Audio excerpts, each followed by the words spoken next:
Welcome back to here at Goldberg. Today we'll be talking about WEF, eating the bugs, living in pods, you'll own nothing and be happy. Now, as with most right-wing memes, it's not entirely devoid of truth, but it's trying to set a specific doomsday clock type diorama on something which has just been a gradual process for modern human civilization. When I was in college, they loved assigning this character known as Thomas Friedman, the distinguished writer, and he emphasized how the world was flat. The hierarchies of social development and economics were vanishing.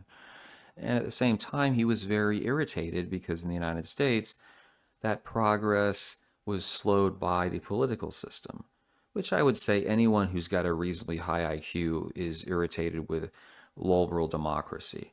Not necessarily that there is agreements or must be by committee, but frankly that we enfranchise so many morons and actually give them a voice.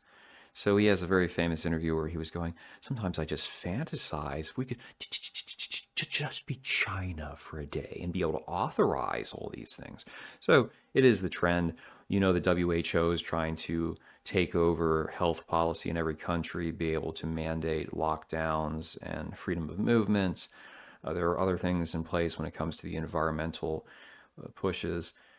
What you saw with the pandemic was a blue milk run. It was trying to see who's going to comply, and most people passed with flying colors, even in these supposed bastions of freedom. They were ready to go. Where I was working, for instance, there was the initial bluster of resistance, and then the Trump cells bent the knees, and the libertarians learned to love the bomb. The brothers were defiant. The black Israelites all of a sudden understood the wisdom of the Grand Massa. The only people who actually stayed true to the end was myself, a base conservative boomer, who, in his defense, though, or as more of a justification, he already had a retirement pension, so he really didn't care. I think he told him to suck his dick, honestly. And then there was this sister. She was Seventh Day Adventist, and she refused. So we had to live as second class citizens. But most people was, what about my truck? What about my girlfriend? What about my motorcycle?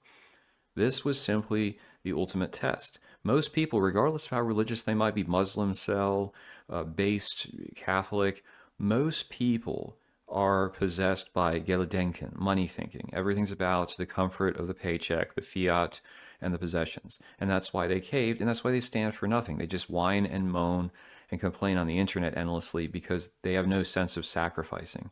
I don't think most people who claim to be religious would refuse recanting their beliefs if it came down to disrupting their way of life.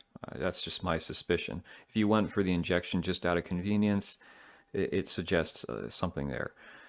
Now, with all that being said, maybe these structures that have been proposed are in fact a good match. Maybe it's an evolution or response to the vast majority of society and how they see the world. I say this because we noticed before the pandemic, but especially afterwards, the rise of this I just can't be bothered culture. Young people working waitressing jobs, and they used to put effort into earning money and tips. Now they act as though it's some imposition on them to interact with this toxic individual who wants to sit down and have a decent time. In many cases, they don't want to order at all. They'll use Uber, and then they'll promise someone this amount of money, and then they'll try to retract it last minute, all these cheapskates, because I guess there's no consequence. I'll get emails about job leads, and they'll say, let's sit down and talk this week. You respond, they ghost you. People agree to do work on your house. They say, this is going to be the estimate, yada, yada, and then they drop off the face of the earth. They refuse to respond to texts, phone calls, emails, anything. This has become the norm. Like some girl on a dating app that is just ignoring people because she has too many options. That is how much of society operates, like entitled spoiled woman. And you could say these young people, they've seen their parents and grandparents suffering. They notice how many folks online can make copious amounts of money doing basically less than they have to. So they're apathetic. Okay, fair, I suppose. But that's why these 15-minute cities, these pods, make so much sense for them. Go in your little cubby hole. You can come out, go to the Wi-Fi cafe, get your vegan smoothie, whatever the hell it is. You can socialize easily. There's a nightclub right down the block. You don't have to deal with owning a car, maintenance. You don't own a house. I mean, in fairness, being a homeowner, There's a lot of stuff you have to do, keeping it clean, organizing, fixing things. So, yeah, it might be a lot easier if you just didn't have to bother. Now, of course, you're sacrificing a lot of freedom, but many of these people, like I said, they were not willing to stand up for something very basic. They preferred fiat to this is against basic bodily integrity. I don't know what's the future. And even in general, the principle no matter how good of a worker you are, we're going to force this on you. And if you don't do it, we're going to give it to someone who's a turd.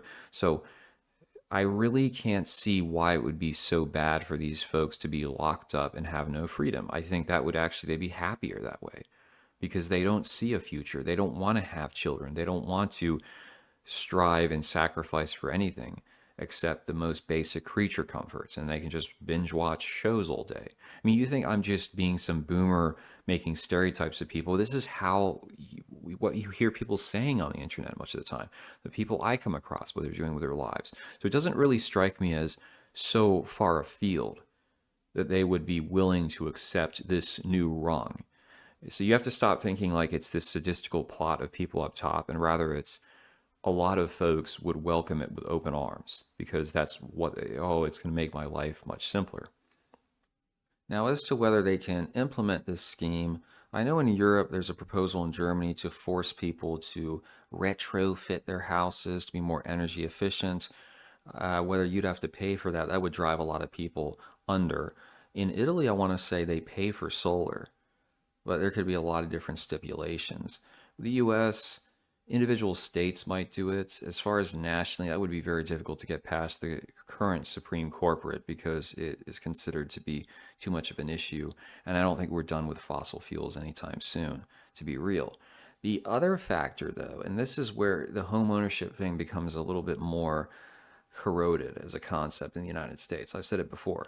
Home ownership, it's freedom, brah. Well, yeah, but really you're renting the house from the bank and also the government. And any improvements you make, even though you don't own the house, the bank doesn't have to kick in any percent of it. But if they foreclose on you, they keep the value of that enhanced property. They're not going to refund those improvements. Much like the government, once you've paid it off, can still be taxing you higher and higher on any enhancements you make. So whether you're really winning out depends. Generally, homeownership is better if the value increases, but it's not as, let's say, starry-eyed as the Dave Ramseys might portray it at times. Although I've heard now Dave Ramsey is pushing renting, and he's being criticized for that. Regardless, going back to the point, I was concerned when it came to when my last tenant moved out, which is why I didn't really get anyone during the pandemic, although it would have helped to have extra income. I was kind of worried, what if I get a tenant and then they start squatting and refuse to pay, saying you're discriminating against me? That's one of the risks. You have all these people raging against landlords and the Reddit sections, and you're like, what do you expect? They're asking you to pay your rent. Oh, some sadistical, evil capitalist asking you to pay for your shelter. Well, you agreed and signed a contract for it. It's very striking to me. And what could occur is already in the Netherlands, they just passed some measure forcing localities to house the Muslim cells and the sub-Saharans, which of course will probably start being pushed on regular citizens.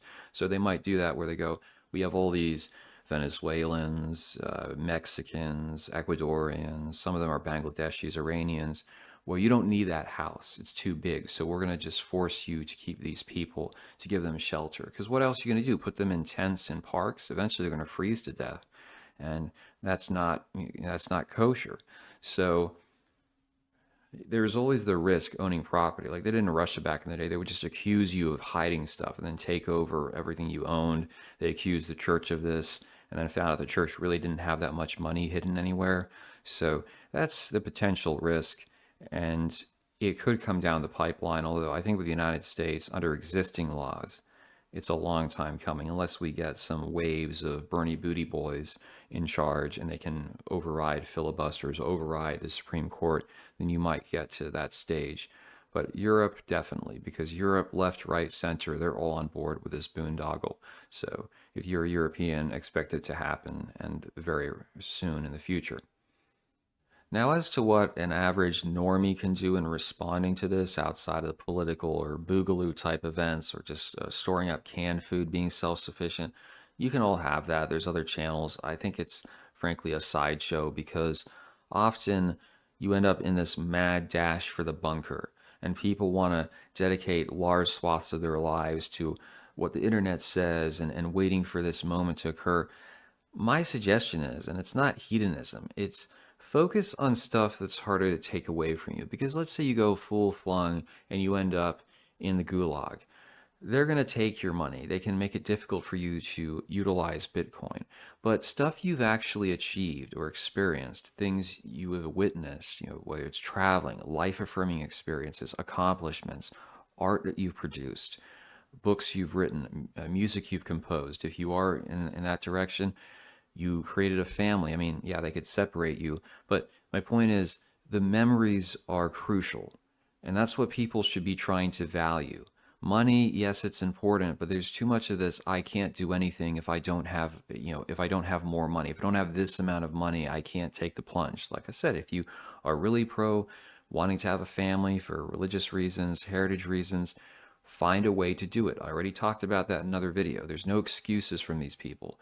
Yes, the market is terrible, but as far as the affordability, that's not a valid argument at this point. That's just coming up with another reason why something can't be done. So don't be one of those old school MGTOWs just counting out the money, waiting for years for this to happen. Don't be like one of the prepper to the extent that consumes your whole life. Invest in positive experiences, life affirming moments and achievements, because that's what is stuff they cannot rob from you. You're always going to have it in the back of your mind. I mean, I guess they could try to brainwash, but it will still be there at some level. So that's just my take on it. It's not an ideal. Then at the same time, you look at the way people have lived for many decades, whether it's the tax code, which is vehemently against the middle class, the way that debt financed home ownership can also be slavery, consumerism can be slavery, the public education system is slavery, the corporate world can be slavery. So it's not saying that what these people are proposing is good, but we have already experienced it under a different name and different terms.